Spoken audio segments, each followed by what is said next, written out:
Right, you guys have a short video for you today, so you're going to appreciate that. We're going to review some order of operations.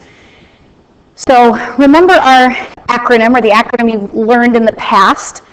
We have our P, E, M, D, A, and S, or PEMDAS, or please excuse my dear Aunt Sally, or whatever mnemonic device you use to remember these order of operations. Parentheses we do first. Exponents, or square roots, we do next. Multiplication or division, this is an important one, from left to right is what we do next, which means if division comes first, we do the division first. And then finally, addition or subtraction. Again, left to right. So if the subtraction comes first, we would do the subtraction first. So let's use that order of operations when it comes to a problem like this. So do we have any parentheses? We do not. Do we have any exponents? We do. So our next step is going to be 2 minus 5 squared. So 2 minus 25. And we have exponents in our denominator as well. So we have 3 cubed, or 3 to the third power, or 3 times 3 times 3, which is 27. So there's our next step. We're done with our exponents. Do we have any multiplication or division? We do not have any multiplication or division at this point. Do we have any addition or subtraction?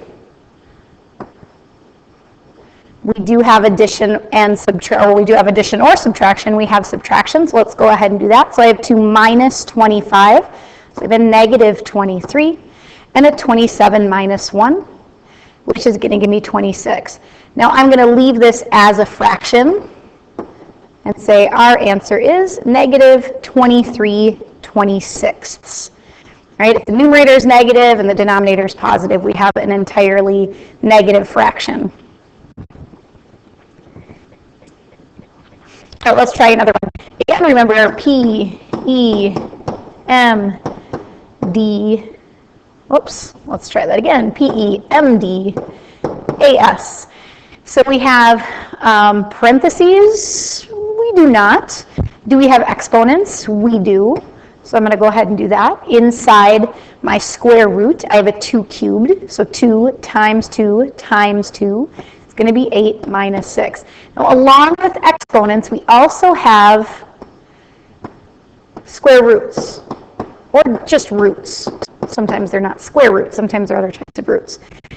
So we also have to ask ourselves, do we have any? Ask ourselves, do we have any square roots? Well, we do, but if we treat that square root, if we look at it sort of like parentheses, we want to do that subtraction first. So 8 minus 6 is 2. Don't have any multiplication and division. Took care of my subtraction, so my answer is going to be the square root of 2. Now you can plug that into your calculator and get something that looks not so friendly. So we're going to leave it as the square root of 2. Now let's try another one.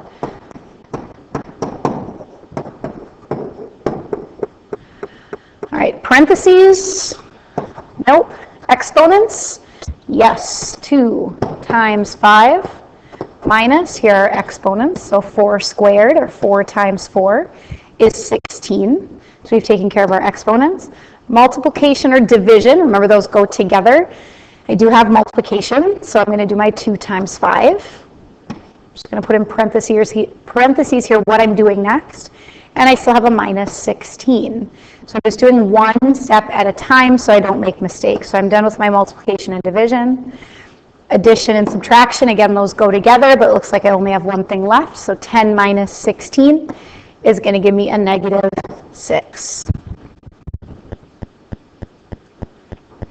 All right, let's do another one. I'm going to make sure to use parentheses this time, just so you're really clear about what I'm doing at each step. All right, parentheses, no parentheses given. Exponents, no exponents given. Multiplication or division. I have both. I have multiplication and division. So I'm going to go ahead and put both of those in parentheses. So So I want to make sure to do those before my addition and subtraction. So I'm going to go ahead and do those in one step. So 4 minus, and I have 5 times 6 is going to give me 30. And then I'm adding what I have in my other set of parentheses. 12 divided by 2 is 6. Okay, so I'm done with my multiplication and division. And those parentheses just help show you what you should be doing to make sure you're not adding in error when you should be multiplying or dividing, or subtracting when you should be multiplying or dividing, and so on. So now do I have addition and subtraction? I do. So you might look at this and say, oh, addition first.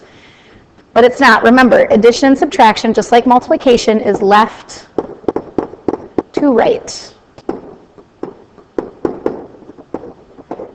So when I do my addition and subtraction here, I'm going to do them in the order they come. So I'm going to do 4 minus 30 first, which gives me a negative 26. And then I'm going to go ahead and add the 6, and I get a negative 20.